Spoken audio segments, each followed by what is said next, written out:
Alrighty, guys, welcome back to the Away Day Show. Another Friday comes around, we're back on it again. Flynn and Antonio joins me. How are you guys today, boys? I'm good. I'm good. Not too much has happened this week, obviously there's no those games on, so it's been a bit transfer rumours. Yeah, lots of floating around there. Yeah, obviously a bit of big news coming out of Saudi Arabia. There was the Nations League. Yeah. A really important Nations League. But yeah, what else? Oh, it's about it. Like, you got the old internet. Like, they played one international and that's done. Like, it was really weird, the whole thing worked. But like, as you mentioned, I want to start with it this week. Like, the whole Nations League thing. You've got European qualifiers going on one stage. I think people are more interested in that than they are the Nations League.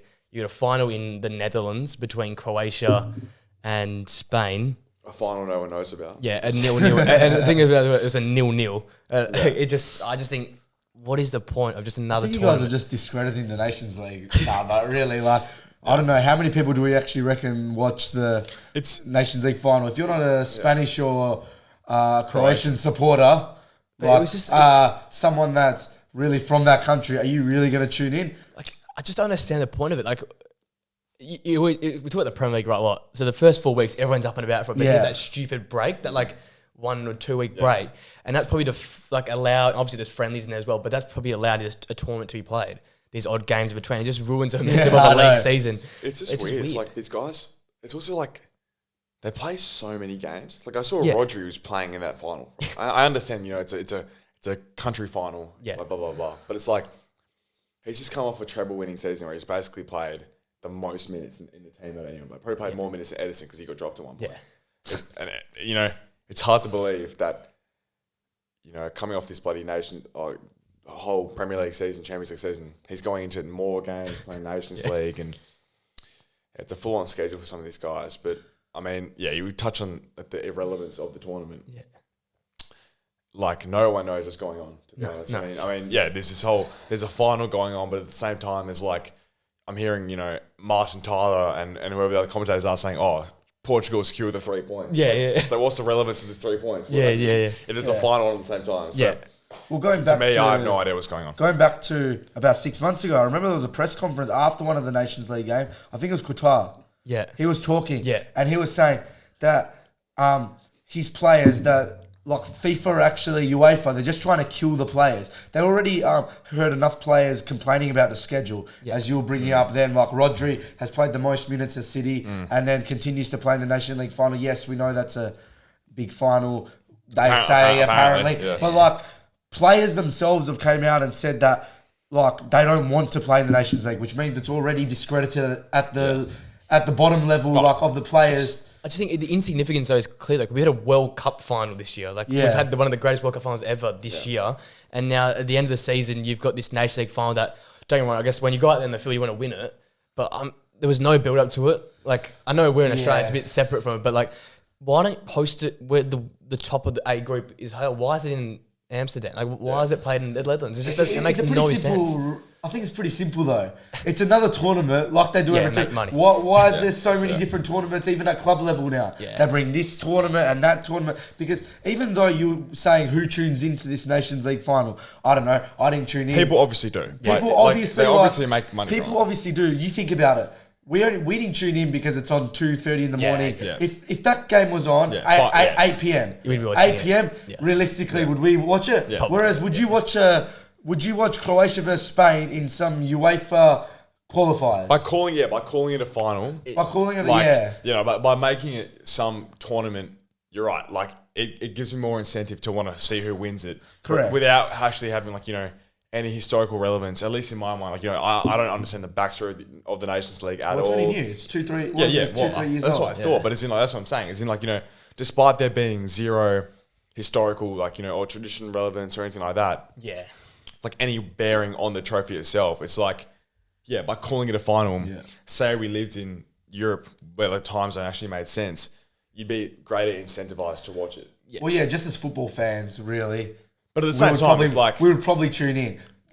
Obviously, if there was something where it's not the best game we're going to tune into, rather tune into watching bottom table Premier League game. Even probably rather tune in and watch a championship. Great games going on there. But, I don't know. Is it just because international football's not, other than for the World Cup and the Euros, it's not really what's the word, appetizing us to watch? Because I gotta be honest. Like I'll say, I'll watch this qualifier, and like, I'd never do. Like unless it's your own team, are you gonna watch it? Like I don't reckon I've watched many games of international football unless it's World Cup, Euros. That's what I'm saying. That's the point. Every now and again, like I've watched a couple of Australia's qualifiers and Italy's qualifiers, and like, but are you gonna watch most of the games in the qualifiers end up being like Argentina versus like Bulgaria? Yeah. Like, are you going to really tune into that? Bulgaria. But that's the point, though. Like, in the Prem, you'd watch Man City versus Sunderland, just say there, and you watch that game. I'm saying, like, is there any need for more international games? Give the players rest. I know it just came out today from the United page. Bruno's played 70 games this year, including, like, obviously United and he's playing a game Portugal. every 5 days. It's crazy. Like, how is that possible? But this is what I'm bringing in. I reckon we're not long, and City's the first one to really do it. But bringing in like football more into the sense of you've got to actually have a lot more depth, and you can't be playing your. Teams can't afford it with the wages nowadays. I know that, but that's what it's becoming. City started it. Do you not think? But who can afford quality depth? People can, you can afford depth. Like Arsenal have gone about it and have almost got lucky. And at the same time, Liverpool a couple of years ago, when they went out and got young depth, which turned out to be really good players. So it's not a gamble, but it's like there's just uncertainty there regarding the future of these players. We happen to have end up lucky in the sense that, Martinelli, 6 mil is turned out to be a gem. Stupid, Like, we've bought a lot of these young players who have turned out to be very good players. And you also need servants in your club. Like Mo El-Neni, for us, for example, is a servant. You guys have, like, Scott McTominay. Does it, a bit of a servant. Yeah. I just don't think, we're fans of big six clubs who have a lot of money.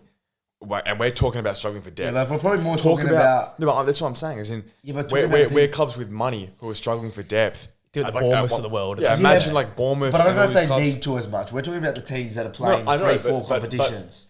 But is that a good thing though? Like, do we want all the competitions to be dominated all the time by the clubs who can afford depth? You don't want the separation to happen. This is where the whole Super League thing comes into it, right? Because they said because the separation is growing so big, let's create our own tournament, our own thing. Yeah. So you don't want that. You want the Bournemouth making a cup run. You want Middlesbrough going to a final of an FA Cup, stuff like that. So I understand what you mean, the whole depth thing, but City has always made a bad precedent. It's always set a bad precedent that teams now, like Arsenal, are almost copying the blueprint because they're getting that depth. We were seeing this transfer and we'll come through a few of those signings, but they're building that depth. And don't get me wrong, it's the right thing to do to match City. And as a fan, it's good to watch. Oh, 100%. I love seeing us sign Havertz for 65 million, and thinking, okay, well, is he even going to start? I love seeing that. But I only love seeing it because it makes me feel like we can. I'm a fan, and it makes me feel like we can compete with City. Yeah. Realistically, I would much rather a league where I was having this debate the other day with like one of my like AFL mates, and he was saying, like the salary cap in AFL, he much prefers that system because it means the whole league is sort of a cycle in terms of everyone has the equal opportunity to be successful. Yep. And look, I don't ever think you could implement that in the Premier League because or in European it's football. Too far gone. Because they've tried it. It's spaced around some stupid profit margin system where the big teams still can spend more because they earn more money. So look, but I think the idea is good in the sense that I would rather a league where it was more competitive around and where depth wasn't a big factor. Yeah. But as you say, nowadays having more depth literally means you're going to have more success across the board. Yeah, I agree with you, but I think you're comparing two complete different sports. The success in footy is obviously winning a premiership. Whereas you look at soccer, you classify Brighton as being that's a success. Like they look forward to they're going. We made top 6. That's their achievement. But is that necessarily a good thing? As I'm saying, you don't want that. Would you rather, as a fan? Every fan in the world would rather their success be associated with a trophy. This thing something up, rather than I 100% get you. In terms of the nature of the Premier League means that teams like Bournemouth staying up, teams like Brighton having this amazing success where they come 7th or 6th, whatever they came. It's like it's amazing for the fan, but it's kind of almost like is the reflection of how messed up the league is that a team like Brighton has been so successful. And yet they finished 6th and got no trophy. It's like, it's such a testament to Leicester. Yeah, 100%. Yeah, don't get me wrong, and we're not trying to discredit the point. I'm just trying to say, it's when you look at an unbiased never watched the game, you just watched a game and said, "Why they're celebrating this for sixth?" Yeah. Just like totally like you're really taking context out of it. When you think about it, you'd rather have depth not be a problem, and it's just be the best 11 players go out there across the board. Obviously, that is never going to be the case unless something like a drastic major change occurs within like the ruling of the game.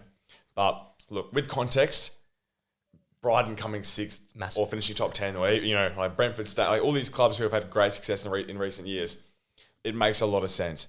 But and we can all appreciate their success. Yeah, 100%. Yeah. And the fans can definitely appreciate it. I'm sure like because football in the UK is so much of it is to do with region, and like the town they come from. I can imagine the towns and like the little cities, etc., are experiencing like great, it's like great times, like an uplift within this. I'm sure it's true. Yeah, like Newcastle when they got taken over, like, the city was like revolutionised. but like I think it's just a whole different like method of thinking though. You look at it is. Look at the teams that win the the National League, down the fifth league of English football. Those fans are going wild over winning like the fifth league of English football, and then like we survive in League Two. But it's the same premise as like us like me like playing for Dianella winning a trophy. It's like if you partake in it, you want to win. And I think as you go down the levels, there is a greater chance to just like sign a guy from like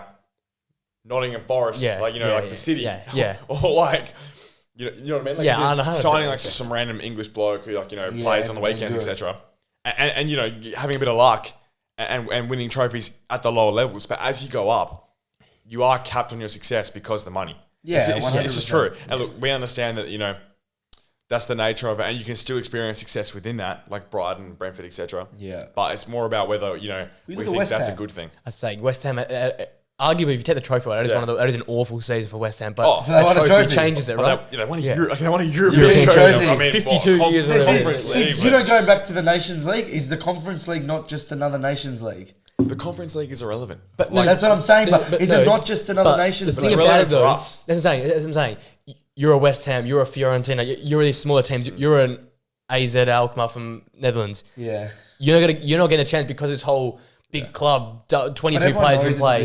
Look, at the same time though, it is almost debatable whether the fans care about it, but they all understand it's just a new made up league. Exactly. At the same time, it is sort of like you could have a European league continue down for the 20th team in the Premier League, and look, they'd probably be happy to win it because it's silverware.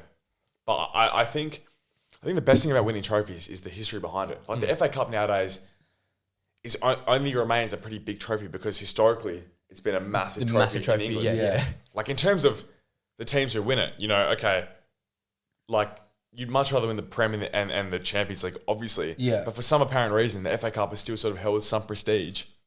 Look, the Carabao Cup, for example, is sort of declined in recent years because City's dominance historically. But I think the FA Cup only holds significance for those like you said, the National League teams or the League Two teams that make it to a semi-final, or the Wiggins a few years back that win it. Having a run in one of these cups is like you're making a semi-final. But I'll give you an example. Borderline winning a trophy. It's crazy. It's crazy. Who had a better year, Brighton or West Ham? West Ham had the trophy, but I think Brighton had a way better year. It doesn't matter that as fans, Brighton of big six clubs, fans would rather be in Brighton's situation 100%, than West Ham. 100%. But that's what I'm saying. Yeah, because there's more longevity related to that. So people that are fans, and that's really... Okay, obviously football needs to grow and you need to create new fans, and the people from the outside who don't have context are not going to appreciate how Brighton had a great year because they finished sixth and go, that's not that great. Yeah. But in terms of the people that really care, the fans, they're going to appreciate it. And that's where it comes from. Yeah, 100%. But equally amount, the West Ham fans, they're like an outpouring of emotion that's been seen on the streets. 100%. Because they've won in like half a century. So that's significant as well. I think both teams in a way had a good season, but I guess coming back to the point, it does show the disparity you start seeing because it's whole Nations League and because of international like that, you see the separation because you need 22 players if you want to be a big six team. And Brighton are going to struggle next year because they're going to have European tournaments, cup runs, Premier League, and they're losing players rather than That's gaining. All right. Brighton will be okay because they're going to pull about 15 Paraguayans. One Ecuadorian, one Paraguayan. Might pull an Australian. Oh, no, they do. Their striker, what's his name? I don't know his name, but yeah, that Aussie bloke. I think he's got minutes as well now. He's played 20, 30 minutes at the back end of the Premier League season. He was dominating in the under-23s. Do you see what he's doing in the under-23s? I didn't say it. Hat-trick against City, hat-trick against United's under-23s. Yeah, but the NPL first team. No. According to... we were having this debate, about how like the NPL first team, like level... would beat under-23 Prem teams. His question was, would they beat under-23 Prem teams? And I said, like, no way. No, it wasn't mine. Oh, who said it? Nick. Oh, and I was like, you're in denial. I said that's a joke. And then it was like championship, and I still said no. They get no way. I'm talking League One. I think League One. So like, the physicality though would like they're physical in. It doesn't matter physicality. Prem and Championship 23s. Okay, I say probably Prem disregard that, but Championship 23s, the base level is probably almost similar.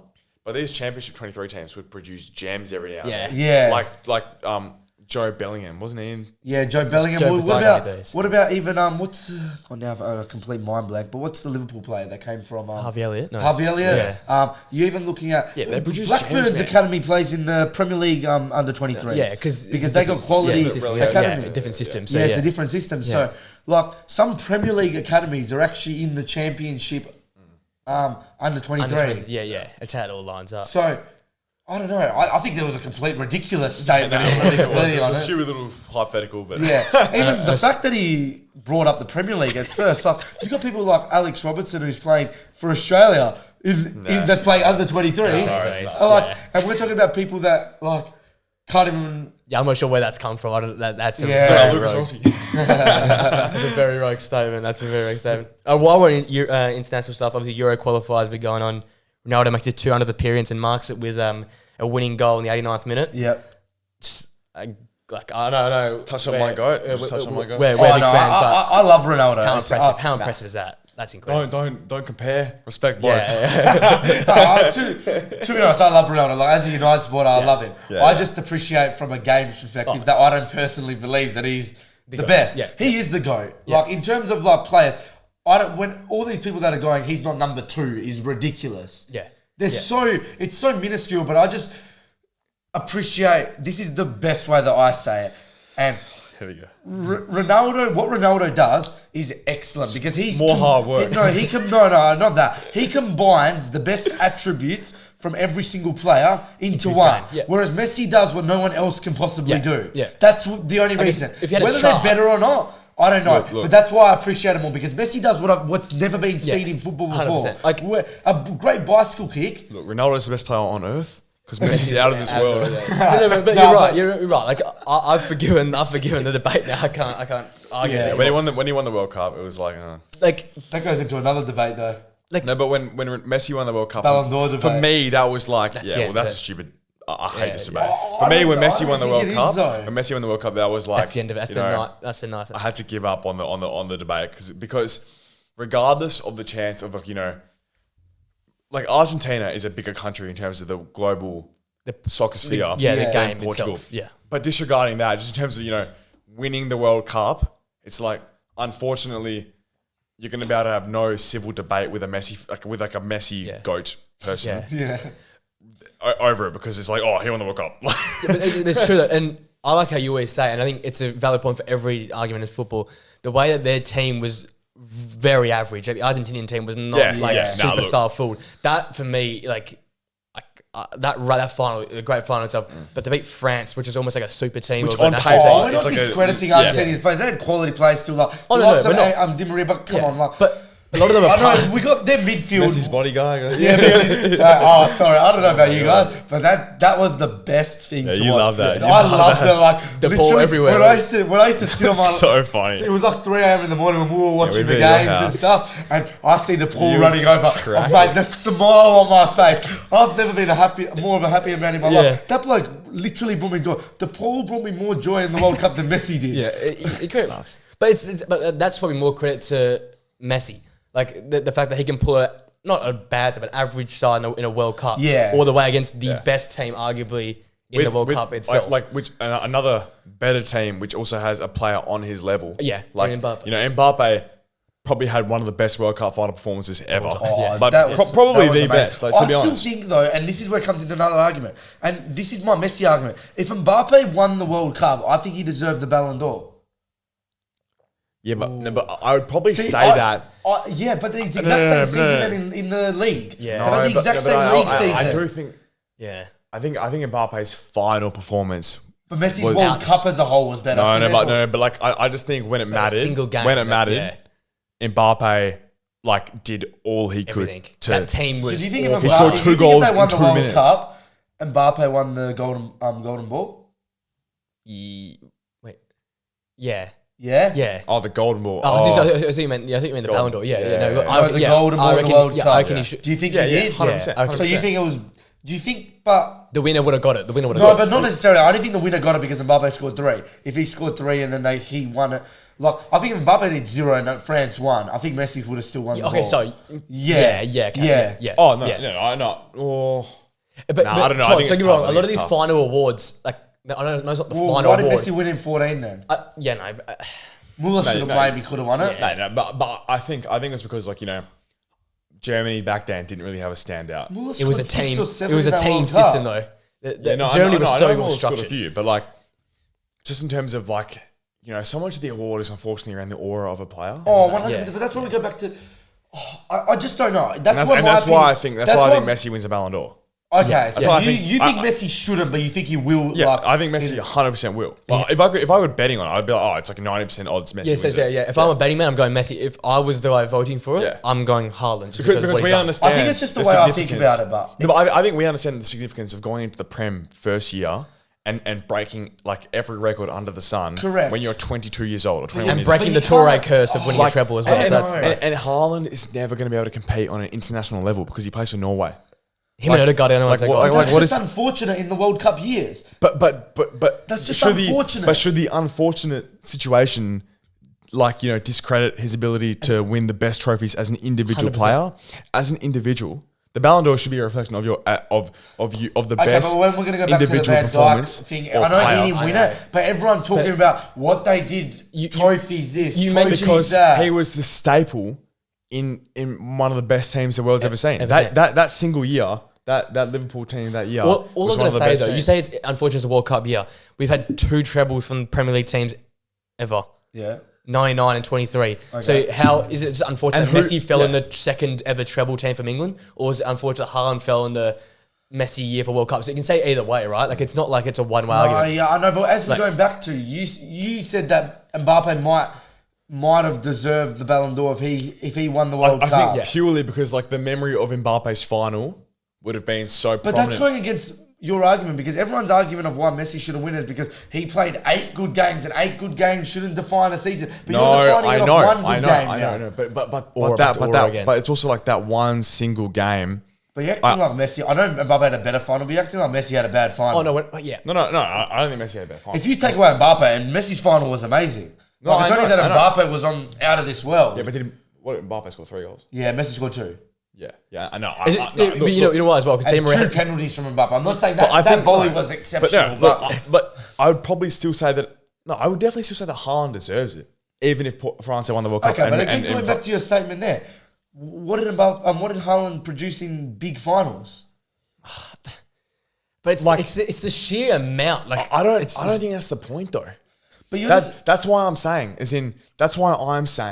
that I don't think Messi and Mbappe deserve it because over Haaland. Even if Mbappe had won it, with his World Cup. No, just listen. Even if Mbappe had won it with his World Cup final hat trick, and they'd gone on to win the World Cup, whatever, I'd still say that despite having probably the best World Cup final performance ever and winning the trophy and dominating Ligue 1, I'd say Haaland's performance across the board, winning the treble, right?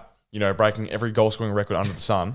In the first year. Besides Messi's, 1 year wonder, I would say that Haaland deserves it because because it should be a reflection of an entirety of a season. Okay, I'll go back to an 8-game span. I'll give you an argument. So you're doing it obviously because he's broken every record. I'm saying that's why I think he should win it. No, I get that. I still would have thought Messi or Mbappe. In my opinion, as an individual across the season, Haaland has been better. The better season, yeah. But according to how they vote for the Ballon d'Or, you're saying it's discredited. How they vote for the Ballon d'Or. So what are you saying though? Do you think Haaland should win it then? Because if I think Messi should win it based on how that Ballon d'Or gets voted. No. Yes. I'm saying it's in. But what do you think? Who was the better individual player? Haaland this year. Yeah, but what do you think? So do you not think that's what the Ballon d'Or should be reflective of? That's but what it's not. But it's never been reflective of that. No, but do you not think that's what it should be? Take the context out of it. Shouldn't it be the best player individually? Like, why did Modric win it in 18? That's what we're saying. Why did Modric win it in 18? We're not saying that. But that's why I'm saying. That's why Messi will win it, because Modric won it in 18. And that's why I said Messi will win it as well. Yeah. But everyone's discrediting Messi. If Messi wins it, Messi. no, but if Messi wins it, Haaland got robbed. I disagree, because that's how they vote for it. Look, I also think people are sick of Messi just winning the Ballon d'Or in the sense that his 7th Ballon d'Or was a joke. Yeah. Like that. That's not a Ballon d'Or. I don't care who was the second best player. Messi should have never won that Ballon d'Or. So who do you think should have won it? Van Dijk? Salah? And then we've got I just don't think winning just the League One and winning Copa America as well. Lewandowski debate as well. You're getting that. I just don't think he should win the Ballon d'Or. With. No, that was the year he won the Ballon d'Or. He was at Barca still. Last one. He moved to League One for like 2 months. No, it was his average. It was his first. No, it was his first year in League One. No, it wasn't, because Benzema won it last year, and then the year before he was the end of. He won the La Liga. He scored like 30 goals and had 25 assists or something in the La Liga. What the problem is, it was the La Liga, and then he moved to League One. He did not have 55 goal contributions in La Liga, and check it. But why are you checking it? Why are you checking it? The Ballon d'Or was flawed that year. I remember. It comes back though to the whole Lewandowski year, right? Where Lewandowski was so through. He was most incredible. robbed thing I've ever seen. It's almost equivalent to what Haaland's done here, where he just dominated a league. He dominated, obviously didn't go incredibly well. Luau would have won it if it wasn't for that COVID year. Yeah. Okay, as a league, just in the league its own, 30 goals and 12 assists. Okay? That's just in the league, just in La Liga. Yeah, and he won the La Liga. I think it's just also, it culminated, people sort of saw the Barcelona downfall, but it wasn't going as well for Barcelona, right? Yeah. So people almost went you can't win because Barcelona aren't winning everything, right? It's also but they won the league the year he won it. Yeah, if you look at stats, Ronaldo's first year at United was good. What do you mean Ronaldo's first? Like as in... I'm saying as in, But I watched a lot of those games, and he was carrying them again. Ronaldo's first year... I'm not discrediting Ronaldo's first year. But the point is that a lot of people accredit United's failures or shortcomings in recent years to the stupid signing of Ronaldo.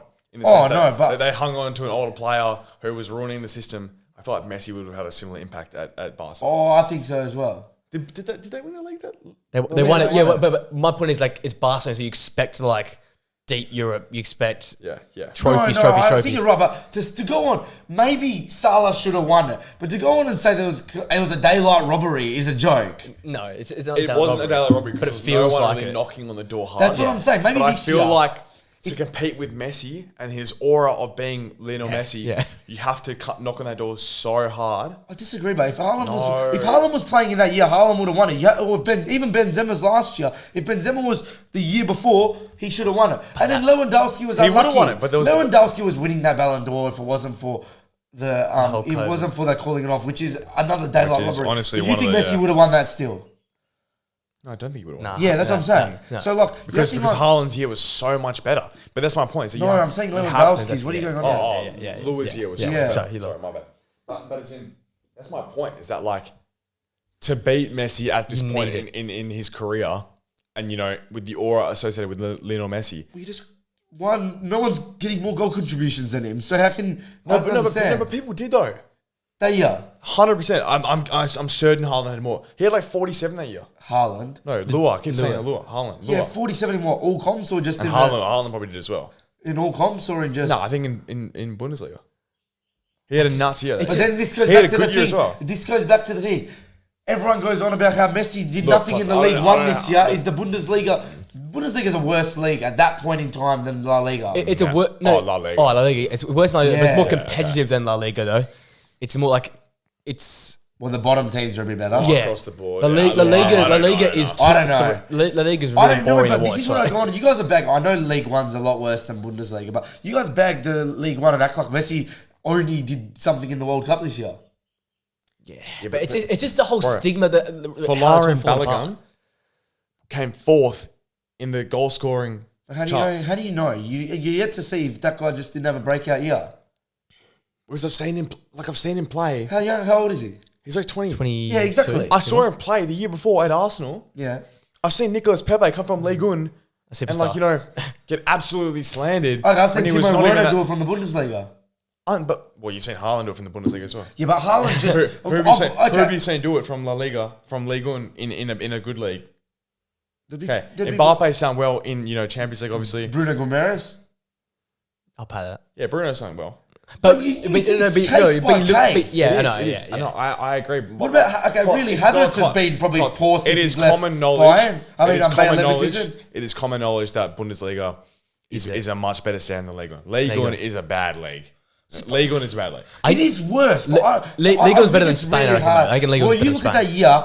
There was a year when I think 3 League One teams were in the quarterfinals of the Champions League and 2 in the Champions League semi-finals. But is that not a representation of how poor the league is? They can just focus on Europe because basically all the French teams, not all the French, PSG and like... You guys are acting like no one apart from PSG is a good team. Marseille are a good team. 9 out of 10 years, that is true. You know, every year it's like one new team what comes about, in. It's like Lyon 1 year or Marseille. Okay, but you go to the Bundesliga... Like it's the argument. It was the same argument with the Serie A 3-4 years ago. No, the Bundesliga. No, the Bundesliga is a farmers' league. Like, you know, in terms of like compared to the Prem, and I understand. You know, it's dominated by one team. I understand that. But it's like, the whole city debate with Bayern as well. Pep left there with a whole system set up where they're ready for the next 20 years. It's also almost like, you know, like there's a case for the Premier League being, you know, a one league dominated, one team dominated league. But it is now. But I don't know if it was 2-3 years ago. It was still the best league. It was up here. But La Liga was good up until Ronaldo and Messi left. The Prem is the best league, right? 100%. Would you agree? 100%. Yeah. La Liga fell off when Ronaldo and Messi left. Yeah, you know why? The eyes weren't there, but it's also exposing the gap, though, because despite them both leaving, those two clubs are still dominating. Yeah. Like, it's stupid. You had other things like Atletico were always up there. But they're falling off now as well recently. They're still yeah, but even like the likes of Sevilla... And they have a lot of things. Sevilla in relegation zone with 10 games left of the season. And guess what they do? They go knock out Man United. Yeah.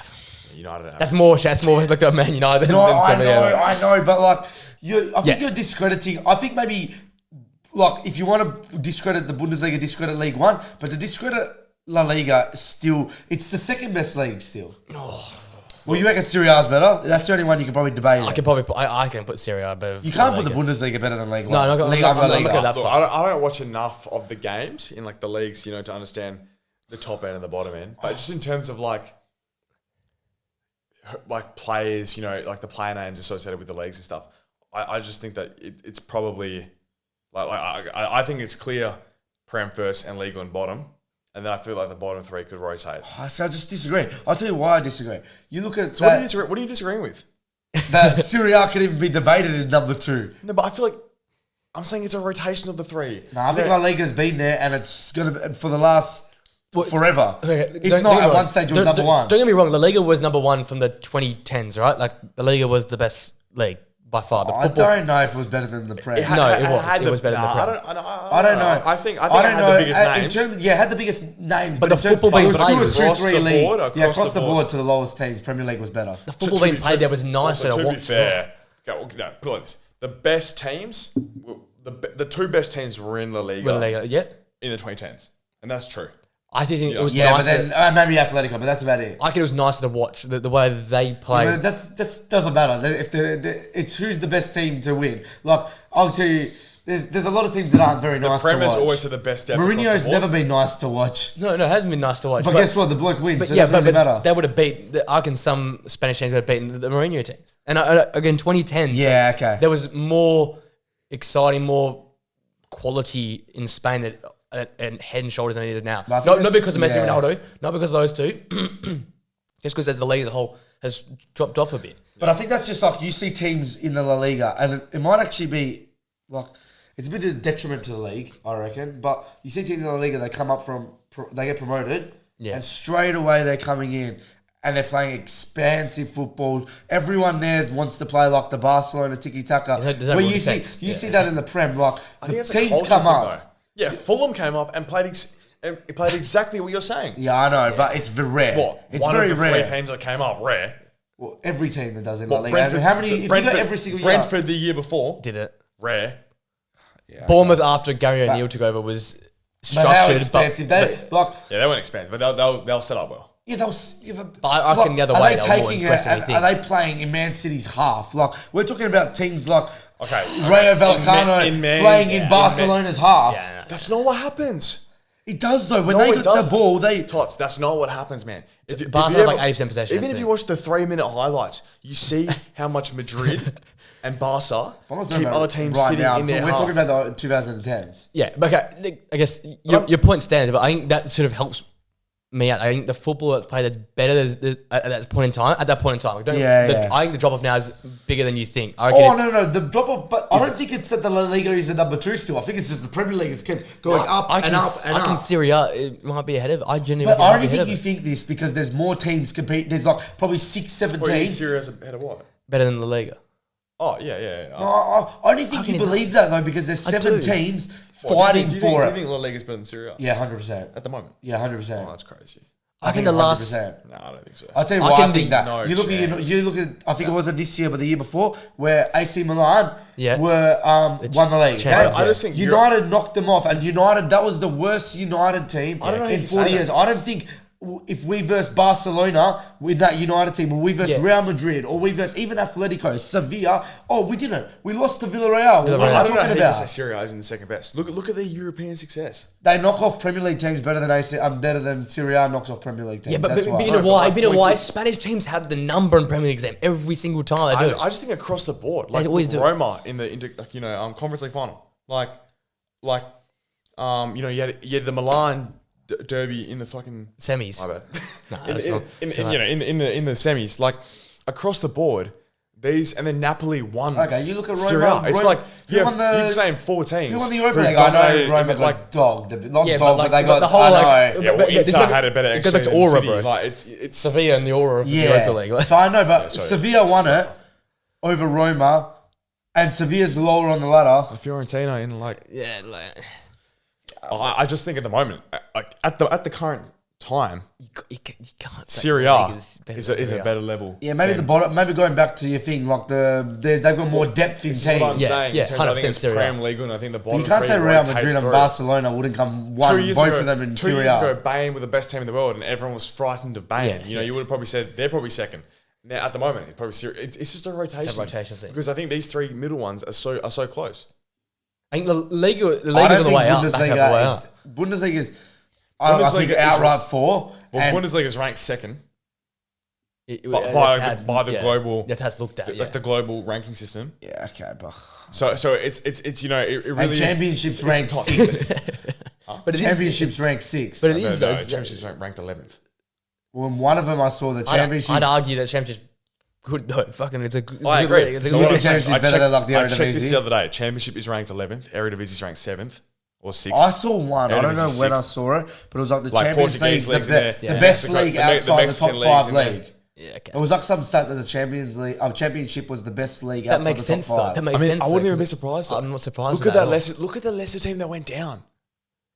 Yeah, true. Madison, Tielemans. Yeah, but they're all good. Did you see? That's going into another thing. But did you see Tottenham's offer to Leicester and the response? No, what so Tottenham offered 50 million for a combined. Tielemans and Madison. Both. Barnes and Madison. Yeah, Madison and Leicester responded back with a $1 bid for Harry Kane. Yeah, they responded back with Harry. They submitted a bid for Harry Kane. That's good from Leicester. That's a joke. 50 million for Harvey Barnes and Madison is a joke. I think Harvey. But saying this again, but you know where teams go down. That's like for one of them. Yeah. See, I completely disagree. I think it's a joke. Combined probably like 70. This whole team's going down thing is a joke, man. Yeah, but there's a thing in their clauses. The players are allowed to leave. If it's not a clause, but it would if it's contractual, it makes sense. But clubs are trying to exploit that. But in the market we're currently in, one of them 50 million. One of them 50 million. What do you think Madison is? They don't get relegated. So what is that? What is he doing? He doesn't get relegated. If United just got rejected 50 million for Mason Mount, he had an average season at best. Madison had a good season in a bad team. 60 million at least. I'm saying 60 plus. He's 30 now. Huh? 60 mil, he's 30 now. No, it doesn't just get half. Yes, it does. No, it doesn't. I don't think it does that. I think yes, it does. Can you tell me one player? There's been plenty. But I want you to name me one who was who was at least not like a 25, 30 mil player. Because 25 to 15 it's almost half, but it's only 10 mil in the scheme of like. He'd definitely have a clause that's No, in the contract. I understand there's a clause, but it's not going to be like, in the scenario we get relegated, it's half the price. That's not how it works. No, they just say you can leave. So, so clubs now exploiting it because you're the allowed to explore the option freely. I'm going to put a big one out there. I think 50 is a joke, but I think if Tottenham came back and offered 65, 70, I think Leicester would accept it. For the two of them, I'd think 75 or more. I think more like 75 or more. I think more like 80, man. Is Harvey Barnes not just... Harvey Barnes is a beast. Harvey Barnes probably their best player in the team, and I reckon Madison was second. Was their best player this year. That's how I'd rank it. Yeah. Yuri Tillemans had a bad season. What do you value Almiron at? That's different though. He had like a good 2 weeks. What? What do I value Almiron at? Yeah, what do you value Almiron at? 30. Yeah, probably 35, 40. See, I just don't think I'd value Almiron at 35, 40. Look at the market we're in though. Why went for 40 mil, mate? What are you talking about? Declan Rice is going to go for like 130 million. Wouldn't go for that because he doesn't start all their games. So like, automatically that makes him a second tier player. Okay. But I think in the terms of like what players go for nowadays, Almiron's a 35 to 40 mil player. Yeah, okay. I was thinking more around the 25 range.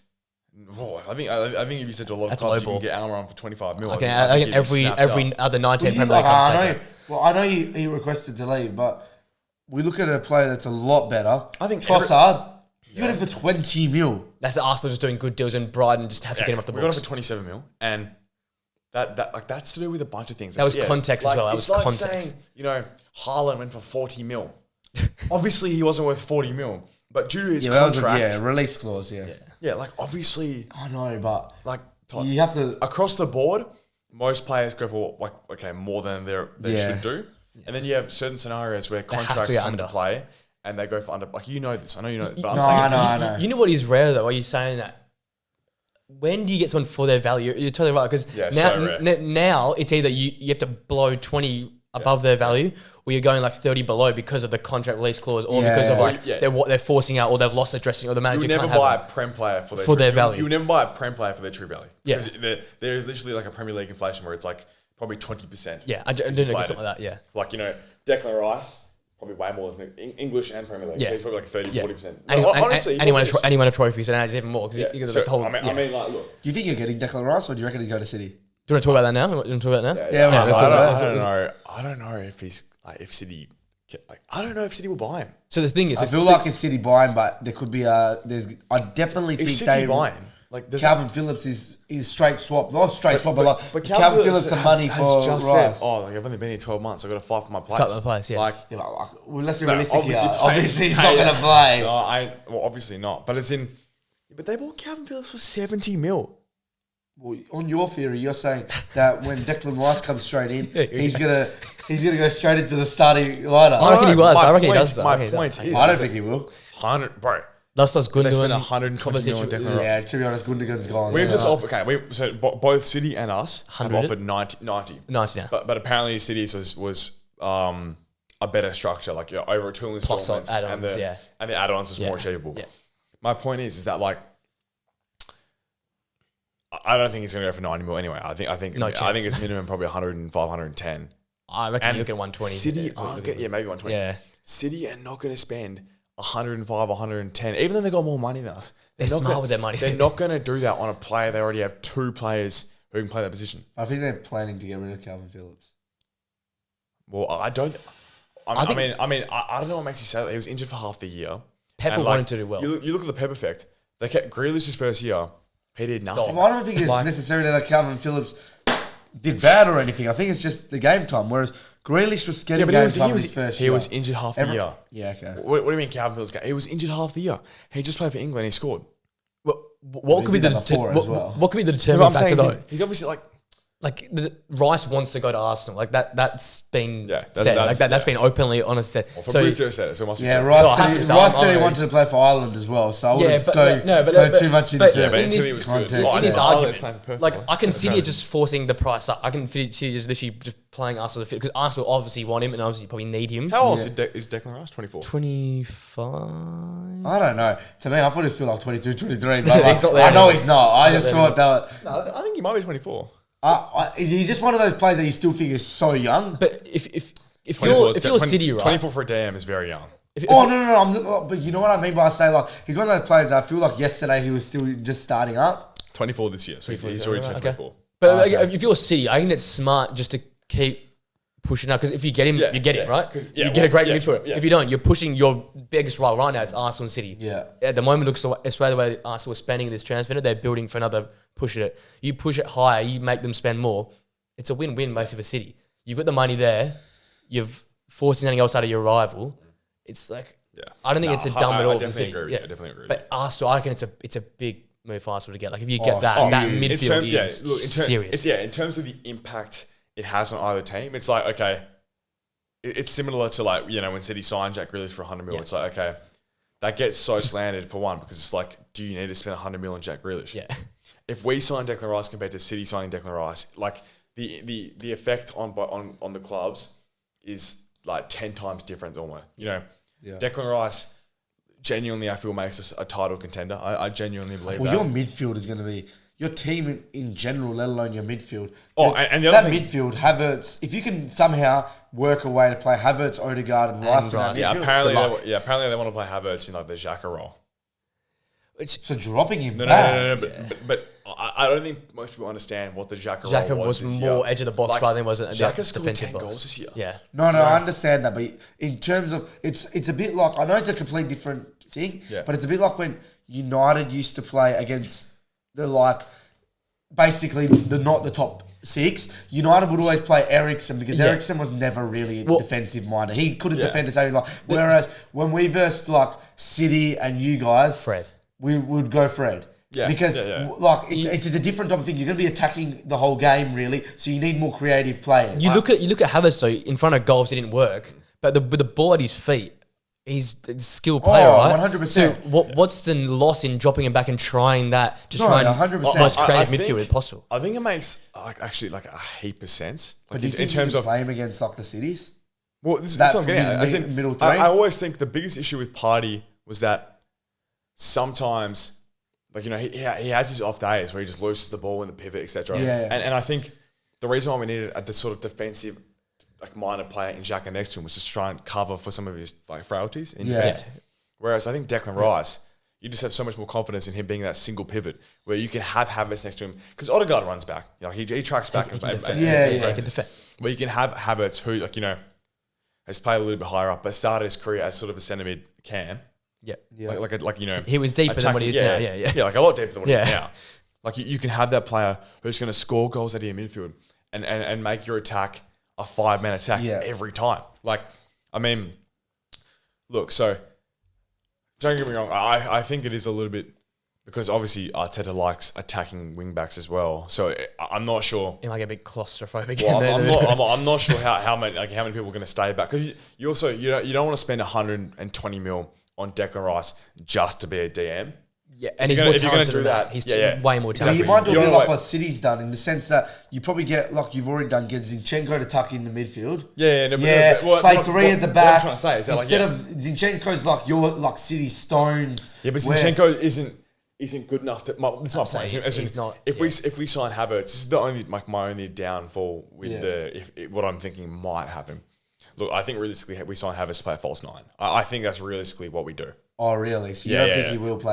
No, I think he's a different alternative to Jesus. Obviously, Jesus got injured. So do you need another midfielder of them or not? Or are you going to play Partey and Rice alongside? Well, it depends if we keep Partey or not. But look, Partey's, I think realistically, that's what we sign Havertz to do. But I also think it gives us a lot of freedom positionally. So you've got a lot of moving magnets. Yeah, in terms, we're speaking a lot before about depth by signing players like, you know, like we've been linked with Jewelry and Timber. Yeah. Who can play DM, centre back, fullback. Yeah. Signing players like that, or signing players like Havertz, you can cover a few positions in one, which is what, when you don't necessarily have 200 more mil in the bank, it allows you to cover positions. Timber's your John Stones. That's a 50, 40 million signing who can tuck in to play midfield. He's decent with the ball at his feet.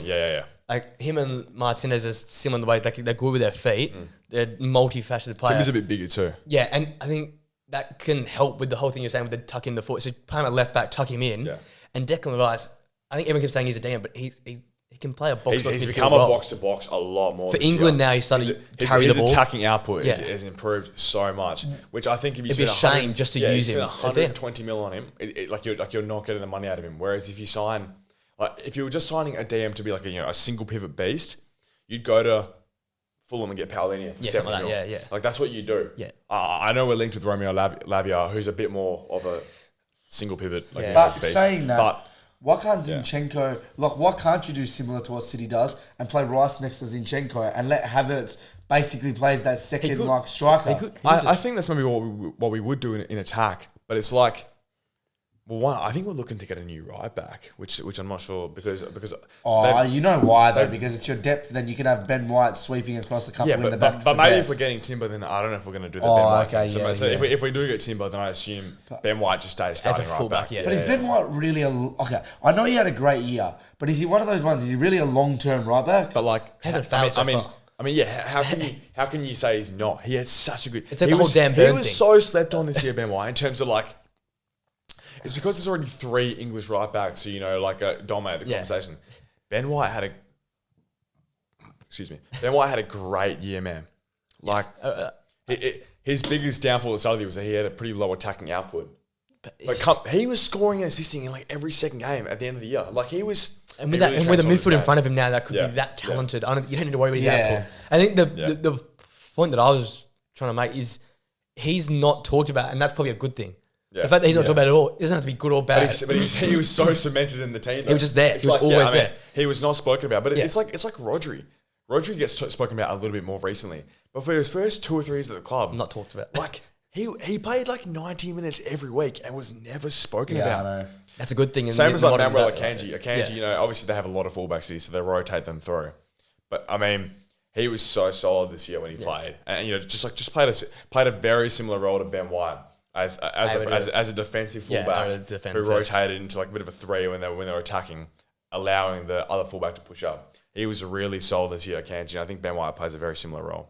Yeah. Well, yeah, I think the biggest thing that with City was they just changed their whole output of attacking in the sense of, if you look at the year before, I know they obviously still won the Prem. I think they won the FA Cup as City's last year? The year before. Carabao. The Carabao. 2020? No, the year before this year. No, just the Prem. Liverpool got the cups.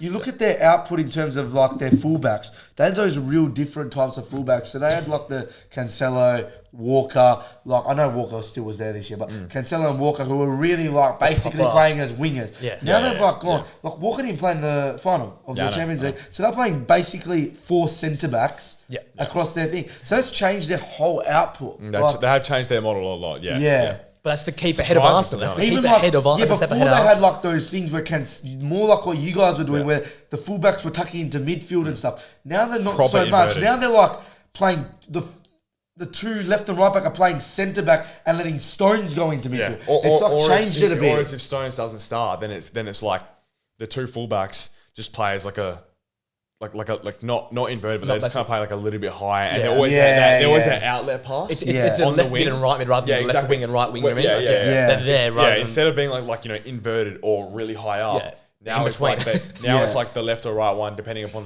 where the ball is. Will push up as a left or right mid, and they'll play 3 at the back. And Roger will sort of sit in front. So you're right. In terms of they are almost less attacking now than when they didn't have Haaland. Because you've got one massive guy that does all the goals anyway. You don't need anyone else up there. Because before they needed to have everyone involved. Sterling's basically there getting tap-ins, so it's not the same sort of system, right? What do you reckon's happening with Cancelo? So we've seen 100% he's leaving City. And he's leaving Bayern. Yeah. Bayern's not going to pay, I think they want something 80, I heard. Yeah, well, regardless. Regardless, they're not paying that. Bayern said they're not going so where does he go, we're not going to get him. If we spend where does he go for anything less than 60? Because I don't know who goes and buys. Don't get me wrong. PSG. He's amazing. Let's say, you think a PSG? Like a big giant. Who signs it? Syria. I was thinking maybe. I know it's a big call, but they've got money. Real Madrid. I was thinking Barca or something like Real Madrid got Carvajal right now, but I've not solved this issue yet. Does Fran Garcia play left back or right back? It doesn't really matter though, because his versatility is so. I don't actually know. Because Cancelo would just play either side anyway. So it doesn't really matter. Cancelo would play either side. You have two fullbacks in by either side. They've got a bit like Alba plays there, Camavinga plays there. Alba's a pure centre back. Yeah, but Alba sometimes does. Camavinga plays there. They got Mendy, the FIFA go, who's not that great in real life. Nah, Mendy doesn't play. Like Camavinga is there because they need someone there. So I understand Cancelo, but why not Barca as well? Barca going strength to strength at the moment. So because Barca, I think have already got a few financial issues. Oh, okay. I think more about the players. Well, Barca are going to have to out. Left back. So yeah, see, Carvajal's open. Yeah. Well, they need someone. No, but then Carvajal's how old? 34 now. Carvajal's not 34. Nah, Carvajal's quite old. And 34. That's the weakest spot in their tent at the moment when you look at it. When you look from start to front to back, they're pretty Carvajal formidable. doesn't start every game as well. Valverde plays right back. Position is so Valverde plays every position in the team. And Mbappe's back Valverde is every position in the team. He's 31. That's 31's not that old. But I'm saying like if you get to a right back, that team is stupid. Oh, and I'm just saying, but powerful. Somewhere that probably could afford him and somewhere he'd fit well. But then does he really fit well? They don't really play those attacking. I thought Ancelotti was leaving soon. Next year, I think he's got a year to prove himself. No. Cancelo doesn't fit in an Ancelotti team at all. No, in terms of what Cancelo is good at. Like being like a really inverted attacking fullback. He doesn't fit that. He's not going to get up and stop Rodrigo doing what he does. He really fits really in a free back. He's perfect. I think he'd be so good at Barcelona. He'd fit so nice. I get the whole financial thing, but he'd fit so nice at Barcelona. But he's not going to Barca because he won massive wages. I reckon De Jong's leaving. I'm not saying he's going to United because that's been going on for too long now. I haven't heard anything about De Jong. No, they have to offload someone. Well, it'd be like Frank Kessie. Nah, he's not. Kessie didn't play at all this year. Yeah, but it's not enough. Then they need more than that to offload. And if they're going to do the Kessies, they didn't do like 3 people like a Kessie. Whereas they could probably do like 1. Yeah, now look, Gundo is more of a De Jong, but Gundo's not going to be there long. He'll play like 1 or 2 years. Well, they got Gundo on a free. Everything Barca's done in the last couple of years has just been free because mate, they got I don't know because people want to go to Barcelona. People force their way out to play with Xavi in Barcelona. Do you still think there's that aura though? Like about Barca, there must be because like all these players go for free after they know that their club is like financially stuffed. Like, would you like realistically? Would you go to a financially stuffed club? But if you're going to get paid, do you care? I say, like De Jong's been with De Jong hasn't. But he has to get paid. He's going to get paid anyway. He hasn't getting his contract. Well, he's going to get paid. He's still owed 10 million from Barca. He'll get his money. Yeah, but like as in he's getting his salary though. Like you know what I mean? Yeah, but he's still owed 10 mil. Yeah, but from something. He'll get it. He's going to be owed 10 mil for like a signing clause or something. Yeah. But it's in like. I don't think you'd be concerned about Barca not paying. Yeah, it's the least problems. No. Yeah, and you're going to win trophies at Barca. That's why. Imagine the lawsuit if Barca don't pay you. I think Gundo just went because he thinks about it. He goes, okay, I was with Pep. I'm either going to Arsenal or I'm going to Barca because it's just the same. It's just an easy out. Would you rather live in Barcelona for a little bit in the sun? London. Even you heard Leo talk about it. Yeah. You've been in London for years now. You talk Manchester. Like, you talk about the systems though. Like those 2 teams are basically exact same. And that midfield now, that's like now you got 2 of the best midfields in the world. Like going ahead, like the El Clasico is gonna be awesome this year. Those midfielders play that though. Like Rodri, Gavi, Gundo, or even De Jong are kind of all the same player. Maybe De Jong's a bit higher. No, deeper. De Jong can play higher than Gundo, I reckon. So you reckon Gundo's going to play as the... He went whole. No, De Jong plays centre-back sometimes. Yeah, De Jong plays pretty deep in Barca's team. Yeah, De Jong plays centre-back. Have you seen that De Jong play centre-back? Yeah, I've seen. So you want him to pick it up deep?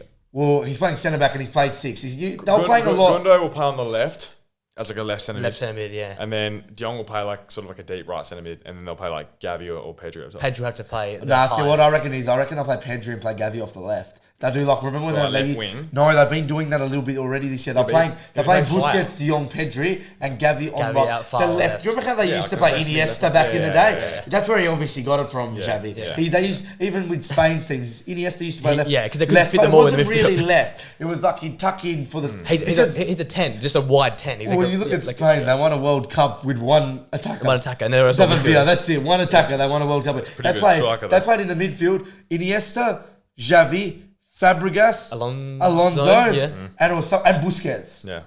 You got 2 DMs, basically. But how do you drop? Realistically, how do you drop that? It was the same thing with England back in the day when Scholes used to play.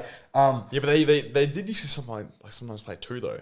England played 4-4-2. No. But the Scholes used to play left mid. Oh, and okay. Beckham on the right, and Lampard and even Gerrard played like Gerrard. sometimes. Yeah, because left, the winger. problem is when you got quality players, like, okay, what are you guys to do? Iniesta, Xavi, Busquets, you're playing them, and then you got Fabregas, like the bloke that slept on. Who was amazing. No, Fabregas was like amazing. And then Xavi Alonso as well. Fabregas is like the youngest person in like the Premier League. Yeah. Like 10 goals and assists. Like, I know. Something nuts. He did it like 18 or something. At that point in time, he went to Barca. The only reason he left Barca and wasn't playing as much as they do, and even though he still played something like 200 games for Barca, is because, well, are you going to take Xavi or Iniesta's spot? Like, I know, it's nuts. That's what you're made for. Those 3 were put in there set in stone.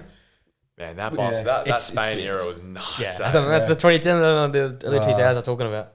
We talked about that Barcelona. Well, yeah, they won Euro World Cup that Spain team. Yeah, 8 Euro World Cup 10 Euro 12. You talked about shipping from Barca, shipping off from Chelsea, Kante, Ziyech, Mendy, Koulibaly, all to Saudi teams. I know. We were discussing. We'll tell us off there. No. Hudson Odoi's rumoured. Yeah, but he hasn't confirmed yet. I think these ones are all Fabrizio, here we go. So I'm going to go with those ones. You can't discredit Fabrizio. They're pretty big. They're pretty like they are really good offloads, to be honest. Smart offloads. Exactly would be through the roof. Where they needed to go. Yeah, like Koulibaly came in, still has a aura about his name.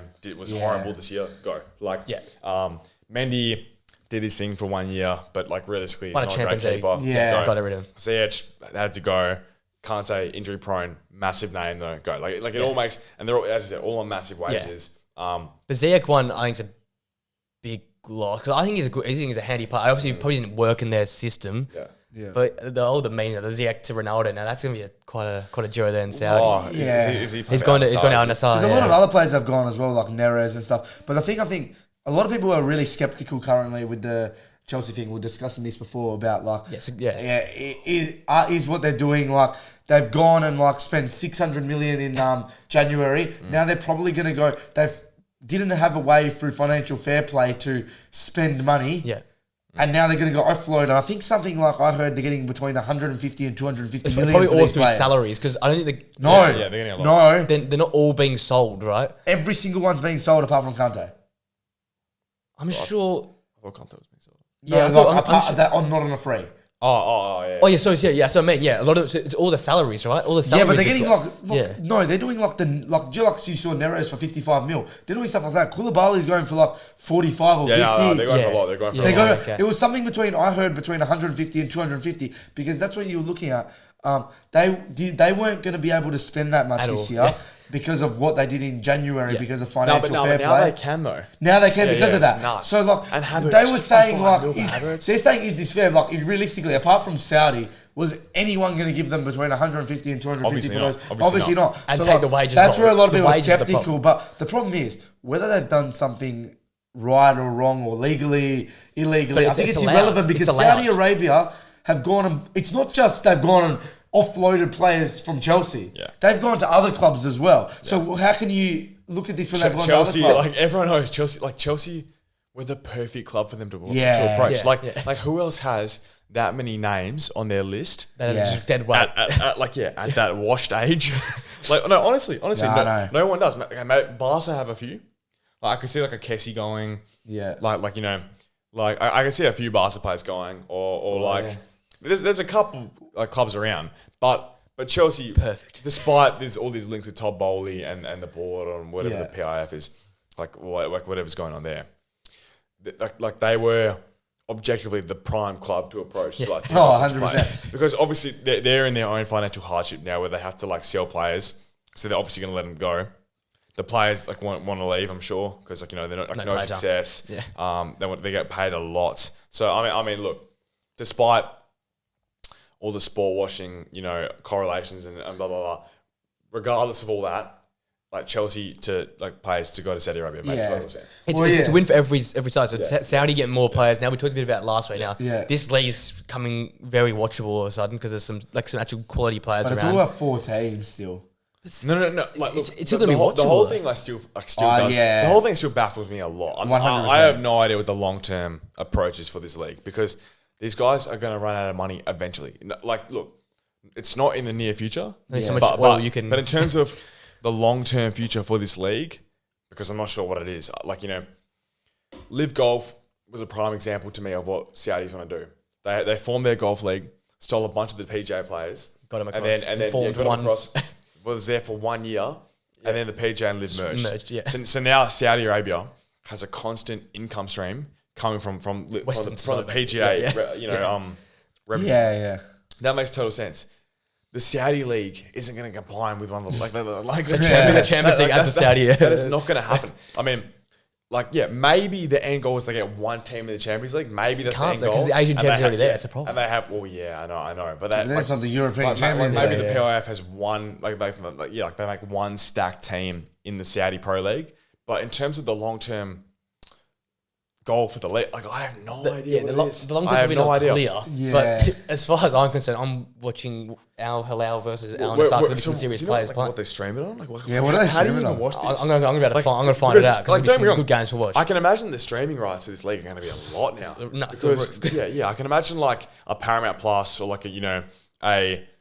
Stan. Or one even maybe Netflix might go into the sporting. You don't know what could happen. Yeah, like one of the big streaming giants is now going to approach them and offer them, probably a couple of bill. Yeah. It's not just Australia though. You've got Ziyech, who's like a Moroccan superstar. So Morocco's all eyes going to be on it as well. So that's the main reason for sure. So you're signing these big players where the whole of Morocco is going to be interested to see how their star players go on now. Yeah, 100%. So you're all Moroccanized as well. Look, in terms of disregarding all the politics and stuff like that, the short-term outlook for the league looks promising. I'm sure it's going to be successful in terms of what they're trying to achieve now.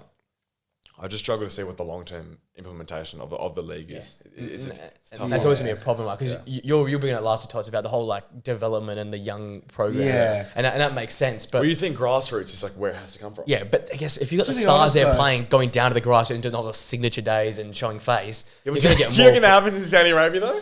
Well, on their sand? Well, if you look at the grassroots, to be honest, their grassroots, I think it was the under-17s, were in the same group as Australia. They beat Australia, finished the group on top in the Asian champion. The cup they went through. What's it called? No, what's it called? The normal Asian one. Asian Cup. Yeah, the Asian Cup. Yeah. And Australia went through as well as number 2, but they went through as number 1 in the group. So there's talent there. No. Well, there's talent there, but they beat Australia. But you beat what's in front of you. Asians. I agree. But in terms of if you're signing European level players for $50 million or 50 million euros, whatever, you're not just trying to be a good Asian culture.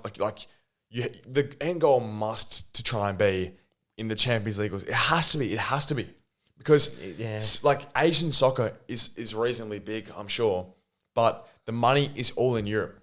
The end goal has to be get your foot in the door in European soccer, and how the hell they're going to do that, I have no idea. Because doesn't make sense. Not only is there geographical limitations, doesn't matter. I think it really doesn't matter. You've heard. No. I know. I agree. I don't think the geography matters at all. But in the short term, it does. You've seen. I think it's in the what's it called? What's the American one? Not the American one. The South American. The Copa America. Copa America. You've seen teams like Australia got an invite into one of them. Yeah, and But they do that every year though. There's 2 teams that go from outside. That's an international tournament. But you don't know, the Champions League might go, we give 2 invites, one to the Asian Champions League winners. Obviously money talks. Obviously it's happening. I mean, UEFA... Corrupt as well, anyway. UEFA, FIFA's corrupt. UEFA is so corrupt, man. Obviously money, the Saudi money, these guys are probably best mates. 100%. That is a very good, example of what will happen. There'll be something like that where the PIF has one really good team, or they have 4 really good teams, and they're fighting over the 2 spots every year or something like that. Yeah. And look, that might be the end goal, but even then, I'm still not convinced that generates enough money to make this whole thing profitable. Because that's the thing. Well, what do you get by winning? There's always a couple of teams in the Champions League that are hell random. You have Sheriff. But they'd probably be on if they get into the Champions League, then you watch they'll put even more money into you're it. Thinking they'll have one super team, like a PSG, where they're actually competitive in the Champions League. Yeah. Maybe that's the goal. That's what they will end up doing. That probably is the end goal. Like right now, there's no point of them going to sign this person at that point. Yeah. But like, you don't never know. They could end up going, oh yeah, Mbappe, we're offering you $1 billion a year. Yeah, potentially the end goal is what's going to happen. You know, when the Super League comes back around, again. There are 4 teams in the Super League. Yeah, that's probably going to happen. That's what I think. That is probably to do with the end goal. Yeah, like they're probably thinking, oh, screw the leagues that are already here right now. We're going to be a part of the new Super League. Yeah, those 4 teams. Because 4 teams because that is probably realistically what it is. Yeah. The I agree. And then you're going to see. I'll tell you another thing that's going to come up. The best players. You're right. You know why you're right? They're gonna join in with all the others and watch the funding for this Super League is going to come from Saudi Arabia. Yeah, I can imagine. Yeah. And you know what happened? More games in Saudi 2-3 years, it's going to come back alive because they're going to have all this new money. Yeah. And 3 of the biggest teams are going to be PSG, Newcastle, and City. Yeah. And they're all PIF funded. I mean, and if United get taken by Saudis as well. So much money, man. It's insane. And United probably soon as well. Qatar or Saudi, whoever it takes. Yeah. And the best part for the Saudi guys is that Newcastle, City, and PSG, it required a lot of initial investment.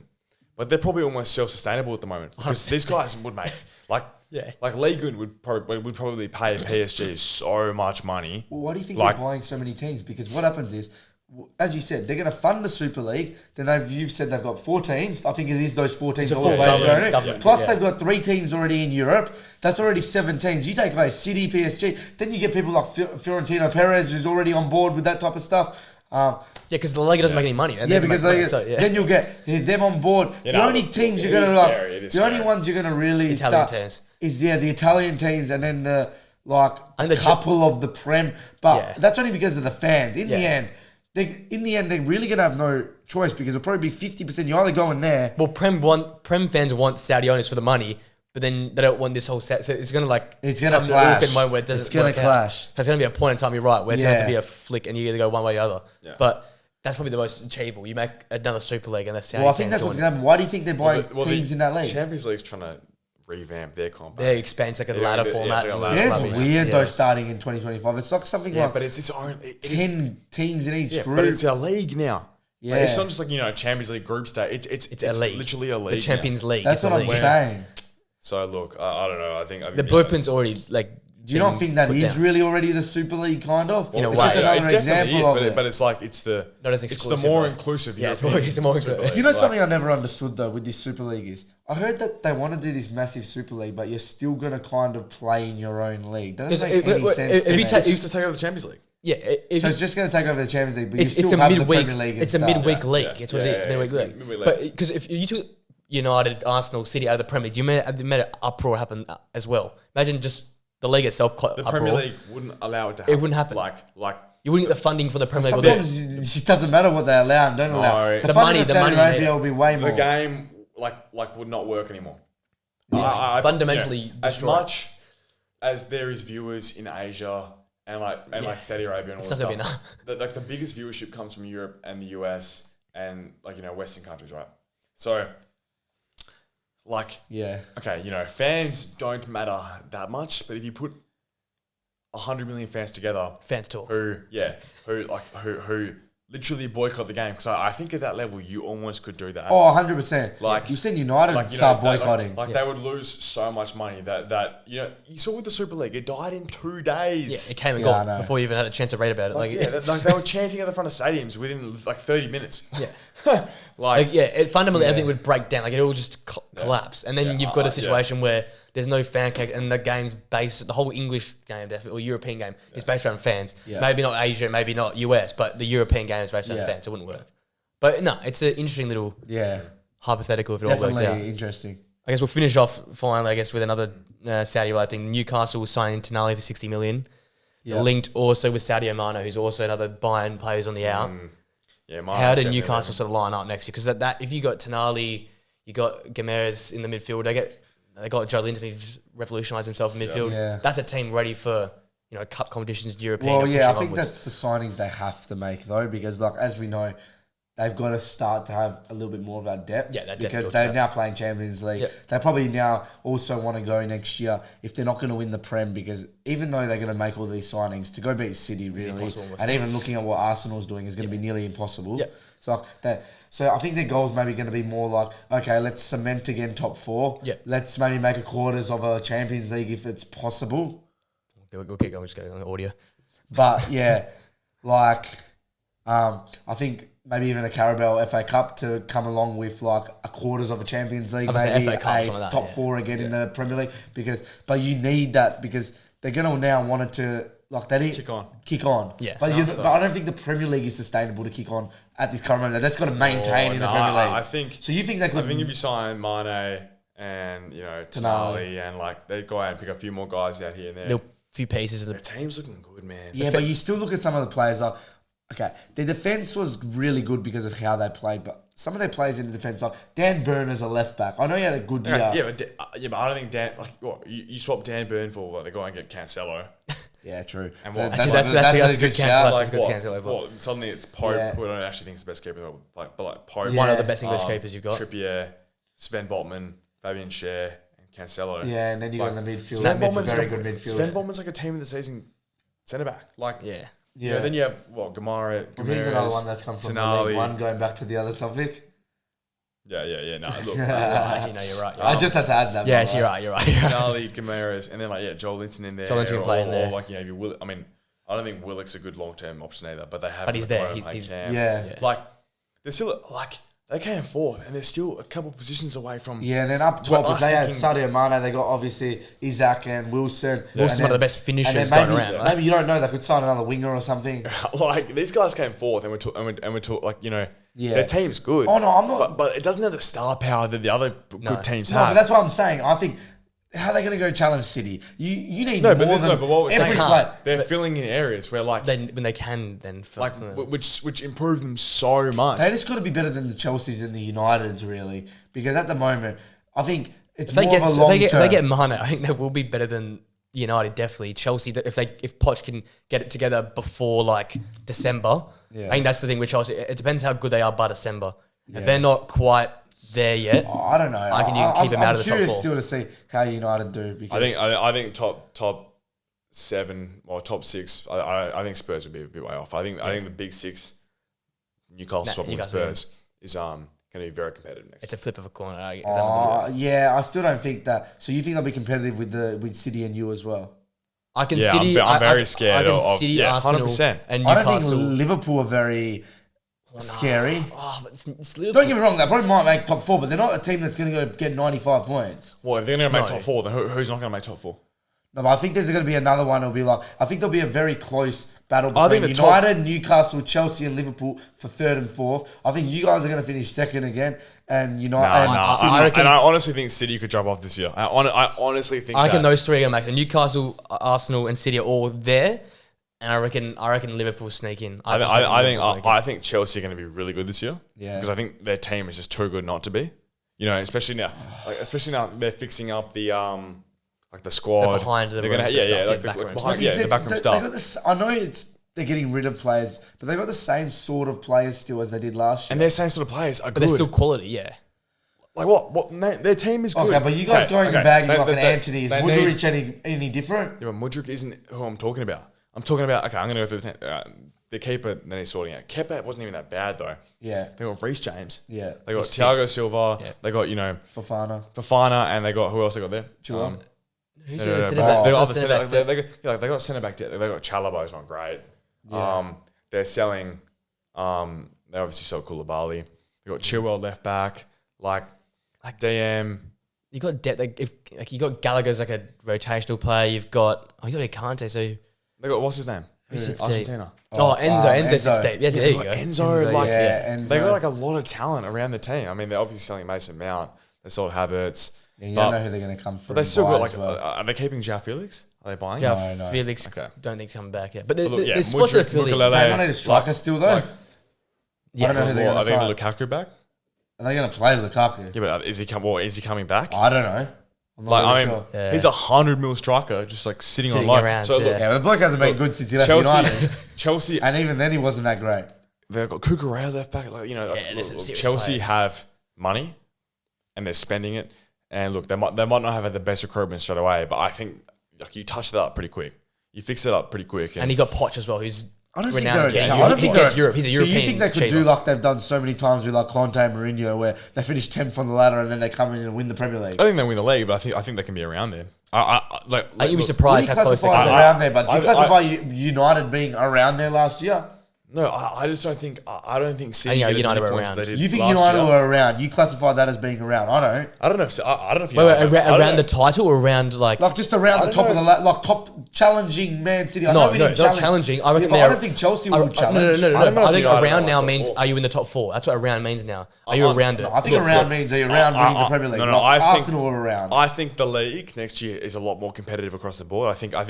I think less points gets you the league. So I think City drop more points. Yeah. Yeah. Okay. I think Arsenal might be as good, but I don't know if we beat as many good teams. I think we maybe beat more bad teams. So as in, I think we sort of get the same amount of points, but you know, like maybe lose to Chelsea and then beat Southampton, for example. Beat these teams we drew to because we were in our shell or whatever. Yeah. You know, I think Chelsea made my top 4 at this stage. Chelsea are in my top 4. I don't know if United made my top 4. I think Liverpool maybe are one of the maybe a little bit less. I think Liverpool get in there over Chelsea. I just think Liverpool it's Klopp. I bet Newcastle to be above United, but I think that 4th place. I also I'm not convinced by Newcastle, but I think like they're doing the right things. I'm just not convinced by Eddie Howe for some reason. You know what? I can back that Eddie Howe because like. He's done it so far, but it's not the aura. He didn't do that great at Bournemouth, to be honest. Like Eddie Howe had a good year, a good couple of years at Bournemouth, but I don't know if Eddie Howe's the man to take them to the Champions League, to the consistent Champions League level. Because especially we have to consider these teams are all playing in multiple leagues now. We played Europa for a little bit of the year, but we're going to be trying. I'm sure we're going to be planning on sticking around in the Champions League. You have to. It's a Champions League. Newcastle their starting 11's coming along. But there's still a lot of remnants of the old regime in there, and like that's bad. Yeah. Like that, like the level below their first team is pretty bad. So whether they're going to be sticking around the top there for a while, I don't know if they'll be top 4 necessarily, but they might be they might get past the group stage and be a top 16, which would be a good season for them. 100%. And then. With Chelsea with no European football, I just can't see them like that is such a massive. You have 7 days to sort it out from the way. That's a long time. So you think? I don't know. I don't put them above United because I just think they got too many deficiencies at the moment. I think it depends. United depends. Well, United have no signing. They're going to overpay for 2 players. Yeah, I think we'll end up all right in the sense we'll probably go get Mount and we'll get Højbjerg. And I think Højbjerg will be an all right. What's going to change? Højbjerg's going to be a good striker. But what's going to change when Arsenal have got Havertz? They're going to get Rice. Is Mount that good of a sign? No. So how is that going to change the team? Because you're still going to play every. I think in the areas you guys are deficient, you haven't gone out. And nothing been done. Arsenal have improved. That's why we're deficient. But it's like. Okay, well, you're spending how much on Mount? You're going to spend 70 million on Mount? Yeah, probably. It's looking like 65 million. It's like where is Mount going to play? You have Bruno playing as Cam. It's going to be Bruno, Mount. But Mount is so bad when he doesn't play central. Yeah, he's so slow. What do you mean central? No, he's going to play. He'll play box to box. He'll play box to box. He'll play box to box. But I don't like him with the ball. Or Bruno will play box to box. I think Bruno has to play there. But my point is, Bruno is the best when he Bruno is so good when he plays. Bruno scares me so much as an opposition fan when I see him playing 10 because he always looks so lively. Whereas he's a risk taker, and he's always you're a risk taker, it actually is sometimes a deficiency for him. You also don't want a risk taker playing 8. Yeah, no. That's what I'm saying. But that's why you're probably scared of him because a lot of outside fans actually say crap about Bruno, and that's more because you actually look at him, he actually loses and plays some silly passes. But for you to play great passes, you've got to be able to play good passes. You're not you've got to be able to risk it.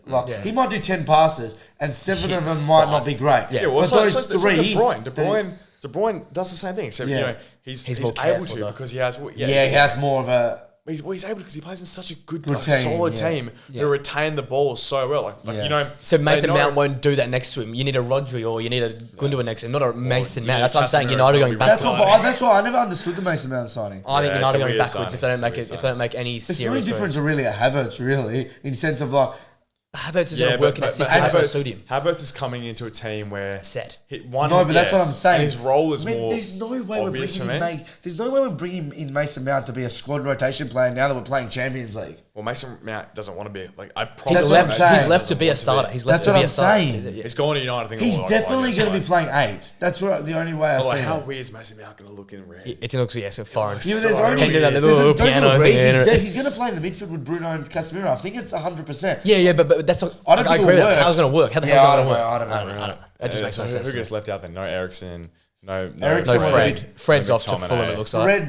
Fred or McTominay will get sold. I just don't think you guys make top 4 next year. Yeah, I don't think we do. I don't know. We didn't think that this year, though. But remember that. But how good did Rashford have to be this year for you guys to win a lot of your games? And you saw the back half of the year. The back half he slowed down big time. Rashford at one stage of the season, I know it dropped off, but was in conversation for as soon as PFA Player of the Year with Haaland. As soon as you guys got defensive injuries, the drop off is so massive. big. There's no depth. There's no depth at all. So if 2 signings going to fix it, they ain't going to fix it.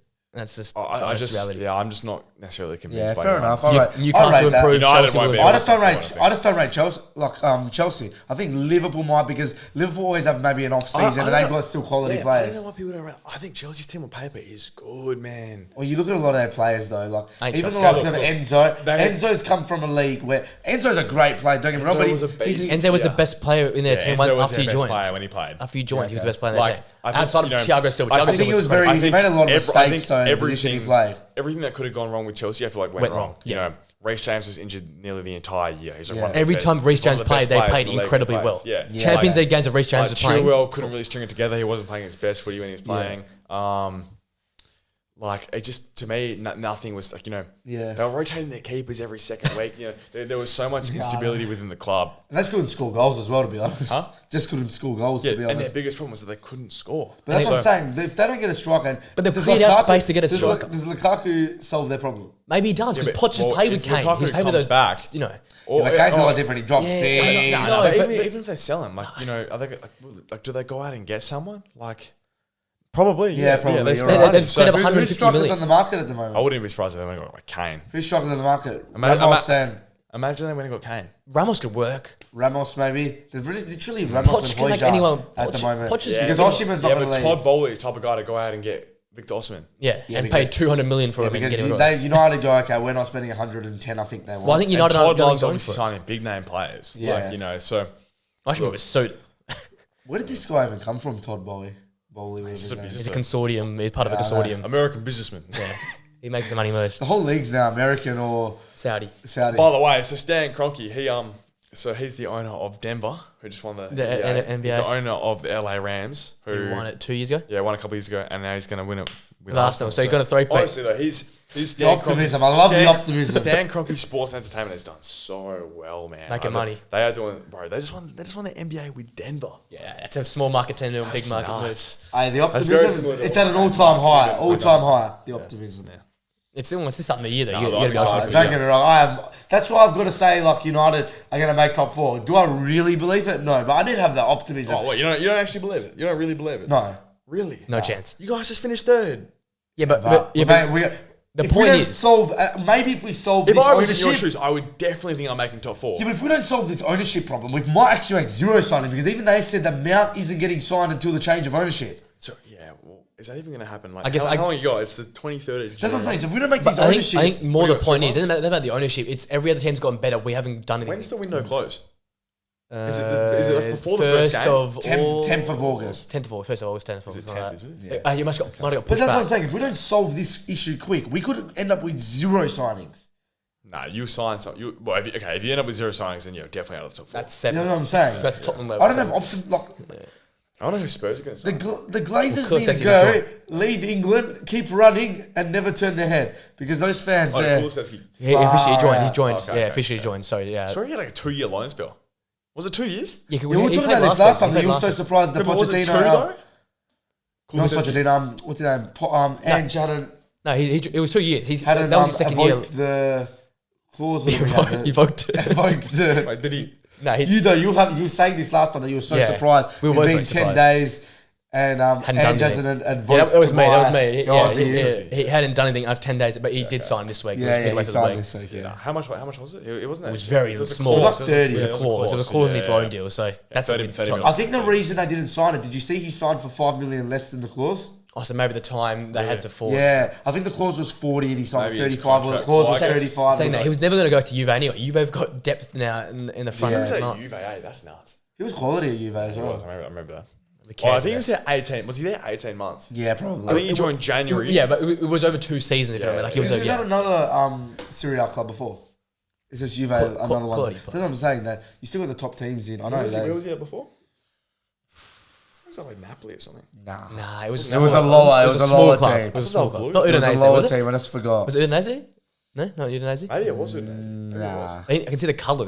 Maybe just the colours are overlapping. We'll have a quick look. And while you're looking at that, much else? I guess I'm United in for Onana as well. If De Gea leaves. No, the keeper from he made the Champions with Inter just then. A good option, but again, overpay is you're going to overpay big time. I don't rate the Onana. Well, I know Goldbridge is a massive advocate of him. They said because Onana's overrated, man. I've watched a fair bit of Onana. Yeah, but if you watched him in the final, he was like taking on distribution and stuff. His distribution was amazing. If you want to go about distribution, yeah, but Onana with his hands is just like not that good. The drop off from Parma before. The drop off from De Gea, I guess De Gea's shot stopping is great versus Onana. Well, Onana's got the same mistakes in him as De Gea. I think De Gea will make better saves, but Onana both have those. But Onana will make the same mistakes or similar mistakes as De Gea, which I just think you want a keeper who's going to be very solid. Yeah, and who's there? That's and it's good with his feet. So I honestly think David Raya is the most obvious signing. But it's going to Tottenham. I don't think United have even bothered asking, inquiring. If you're going to spend, if you're going to spend 30 million on a keeper, go get David Raya. Man. I don't know, but the whole argument that everyone's like De Gea's bad with his feet. De Gea's bad with his feet. Then Onana's great with his feet. Yeah, but Flynn's talking about having someone with good feet and he can save a shot. I don't actually rate Onana with his hands. Yeah. Oh, okay. So it's you want a base level keeper who's going to be really, really solid with his hands, and I think not mistake prone. Because I think that's the most I think having a keeper who's not mistake prone is so underrated psychologically. Imagine because it lets teams take a few pop shots out. The amount of pop shots I've seen De Gea let in would just it would mess with your team's defensive psychology so much. Thinking I can't let him get a shot. You're not the resilient type, Yeah, I know, but Onana's just a signing that makes sense though. He played under Ten Hag at Ajax before. Yeah, he also got done for drugs. He was out for a year. Yeah, I think it's a logical sign for United, and hopefully they don't overpay. But I think it looks like they're going to have to overpay to be 40 plus million. That's what they want for him. That's what it sounds like. Oh my God. That was the inquired amount. What do you go for? 40 mil? What's the Benfica's goalkeeper? The one that they could Rui Costa. Yeah, no. It's not Rui. It's someone other Costa. I know. Is it the one that played in? Is it like Paulo? The one that played in the World Cup. I know what you're talking about. He's good with his feet, but again, is he another one that I might pick up with him? It's not Lopez, is it? No. Where's he gone now? He was Leon. Yeah, he was. Is he still there? I don't know. I think so. Yeah, I don't know. Going back to the FIFA days, I'm pretty sure I had a card maybe last FIFA. I think the 85. He had an 85 or something. He was good. He had an 85 wild card, I think. There you go. There's some FIFA knowledge. There's some FIFA knowledge. Oh, you guys, just quickly, you guys going to get EA FC? Oh, do you know what? I say I'm not, but come today, I'm obviously going to get it. I think I bought this year's one. I barely played it. Yeah, barely played it. I've not played it. You know what? September comes. No, do you know what happens? No, I didn't even play. I didn't even reckon I hit Christmas. But do you know what's going to happen? Oh, start of the season. Nah, it's going to be about September, and those things are going to. There's going to be all the new advertisements come up, and you're just like, oh, the first week of FIFA is so good. So you're like, yeah, Cal. I sweat it. So when it comes out, I sweat the games. Yeah, so bad. Get those every SBC. Not in probably last FIFA, but I remember there was one FIFA because when we were back at school, it used to come out about 12. It used to come out about a week before we went back to school from holidays. Yeah. From holidays. And I remember... You get the early things. The access. Make the most of the and I'd get the 10 hours, then I'd get the 3-day early one as well. And I remember I was sitting in something in those 6 days, 250 or 300 games. Oh, yeah. You'd be like a business. I was making racks.